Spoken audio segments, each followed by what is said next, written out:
अस्सलाम वालेकुम व्यूवर्स, कैसे हैं आप सब व्यूवर्स। मैं हूं अलियान अहमद और आप देख रहे हैं टिप टू द टॉप।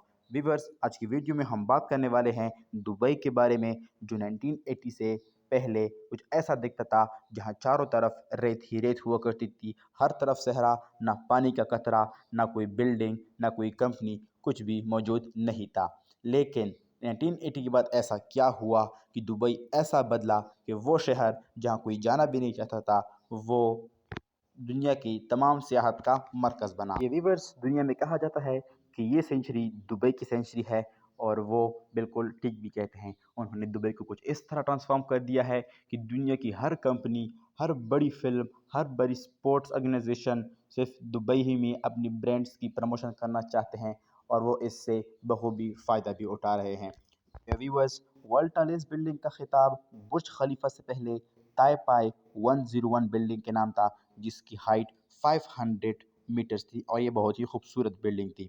लेकिन बुर्ज खलीफा ने आकर इनके सारे रिकॉर्ड तोड़ दिए। नाजरीन, चलिए देखते हैं कि इससे पहले कौन सी बिल्डिंग वर्ल्ड टालेस्ट थी, उससे पहले कौन वर्ल्ड टालेस्ट थी, किसने किसका रिकॉर्ड तोड़ा और कितने मार्जिन से तोड़ा। पिछले 4000 सालों से world tallest building the grand pyramid of Giza थी, जिनकी हाइट 145 मीटर्स थी। इस रिकॉर्ड को तोड़ा द कैथीड्रल बिल्डिंग ने, जिसकी हाइट 159 मीटर्स थी। Dear viewers, world tallest building की रेस पिछले 500 ईयर्स तक चली, जो एक के बाद एक दूसरे चर्च ने तोड़ी। फिर आखिरकार 1889 में इस रेस में एंट्री हुई इंग्लैंड के एफेल टावर की। एफेल टावर 1889 में बनी, जिसकी हाइट 330 मीटर्स थी। ये उस वक्त दुनिया की सबसे लंबी बिल्डिंग थी, और इंसानी तारीख में लंबी बिल्डिंग बनाने का मुकाबला न्यूयॉर्क और शिकागो में ही शुरू हुआ। लोग यहाँ आकर रहना चाहते थे, यहाँ आकर बसना चाहते थे, यहाँ अपनी ज़िंदगी शुरू करना चाहते थे। बस इसके बाद ये रेस शिफ्ट हुई एशिया में, जब कुआलालंपुर में पेट्रोनल टावर्स बने, जिनकी हाइट 452 मीटर्स थी, और ये 2004 तक वर्ल्ड टालेस्ट बिल्डिंग का खिताब तामीर हुए थे। इनकी पिक्चर्स आप देख सकते हैं, जो कि काफ़ी महारत और बहुत ही खूबसूरती के साथ बनाई गई थी। 2004 के बाद इसका रिकॉर्ड तोड़ा ताइपाई 101 ने, जिसकी हाइट 510 मीटर्स थी। ताइपाई 101 बिल्डिंग के बाद दुनिया की सबसे लंबी बिल्डिंग होने का खिताब बुर्ज खलीफा ने संभालना था, जो आज तक की सबसे लंबी बिल्डिंग है। ये व्यूवर्स, बुर्ज खलीफा की पहली प्रपोज हाइट 550 मीटर्स थी, जो इसके वर्कर्स ने बढ़ाकर 828 मीटर्स कर दी।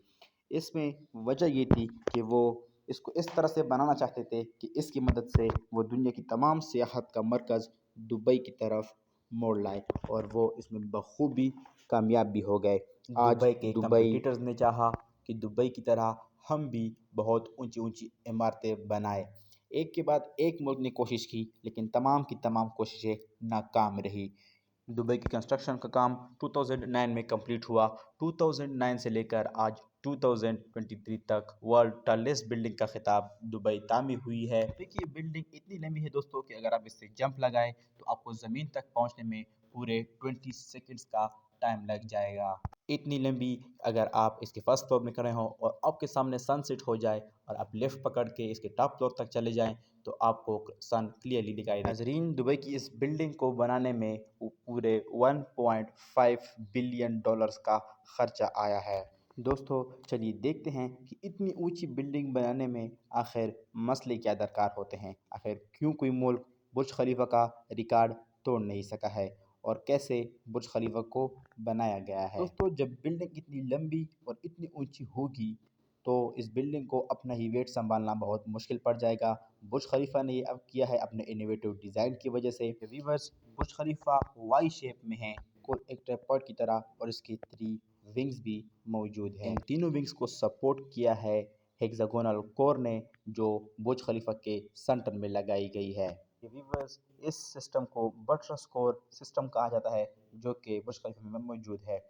इस डिज़ाइन को इन्वेंट किया है बुर्ज खलीफा के स्ट्रक्चर इंजीनियर बिल बेकर ने। इसी बटरस कोर सिस्टम की वजह से बुर्ज खलीफा पर पड़ने वाले हवाओं का असर कम किया गया है। इसका मुआवजा अब दूसरी बिल्डिंग से कर ले, जो इतनी ऊंची बनाई गई है, लेकिन उसमें ये सिस्टम मौजूद नहीं है। नाजरीन, ये जो अब बिल्डिंग दिख रहे हैं, इसमें ये फ्लैट्स इनको खाली रखने पड़ते हैं ताकि हवाओं का इम्पैक्ट कम किया जा सके। یہ ویورز اس کے علاوہ برج خلیفہ کے بیس میں 192 کنکریٹ اسٹیل کالمز لگائے گئے ہیں جو زمین میں 50 میٹرز نیچے تک جاتے ہیں۔ بات کرتے ہیں اس کے ایکسٹیریئر کی۔ ایکسٹیریئر میں 1 لاکھ میٹر اسکوائر کی گلاس لگائی گئی ہے جو کہ بہت ہی خوبصورت دکھائی دیتی ہے، اور دبئی کی اس بلڈنگ میں LED لائٹس پینل بھی لگائے گئے ہیں جس کی مدد سے بہت سے فلمز، سانگز اور دوسرے سپورٹس کی پروموشن کی جاتی ہے۔ ڈیئر ویورز، دبئی کی اس بلڈنگ میں 1.2 ملین LED لائٹس لگائی گئی ہیں جس کے جلوے آپ دیکھ سکتے ہیں جو ہر سال نیو ایئر میں بھی بنائے جاتے ہیں۔ دنیا کے مختلف لوگوں سے سمپتی دکھانے کے لیے بھی اس پہ شوز دکھائے جاتے ہیں۔ ڈیئر ویورز، یہ جو لائٹ ہے اس کا امپیکٹ بلڈنگ کے اندر بالکل نہیں ہوتا۔ اتنی لمبی بلڈنگ بنانے میں ایک اور مسئلہ فائر لگنے کا ہوتا ہے کہ اگر آگ لگ گئی تو آپ کیا کریں گے۔ برج خلیفہ میں اس کے لیے بھی بہت ہی بہترین نظام موجود ہے۔ اس کے ہر 25ویں فلور کے بعد پریشرائز ایئر اور ریفیوج ایریا موجود ہے جو آپ کو بالکل بھی پھیلنے نہیں دیتے۔ یہ ویورز، دبئی کنسٹرکشن اور انجینئر نے برج خلیفہ کو بہت ہی مہارت کے ساتھ بنایا ہے جو کہ ہر مسئلے کو بہت ہی آسانی سے حل کر دیتی ہے۔ ڈیئر ویورز، یہ تھی ہماری ڈاکومنٹری برج خلیفہ کے بارے میں۔ اگر آپ کو یہ ڈاکومنٹری ذرا سی بھی پسند آئی ہو تو ہمارے چینل کو لائک کیجیے گا، سبسکرائب کیجیے گا اور بیل آئیکن کو دبانا مت بھولیے گا تاکہ ہماری آنے والی ویڈیوز کی نوٹیفیکیشن سب سے پہلے آپ کو مل سکے۔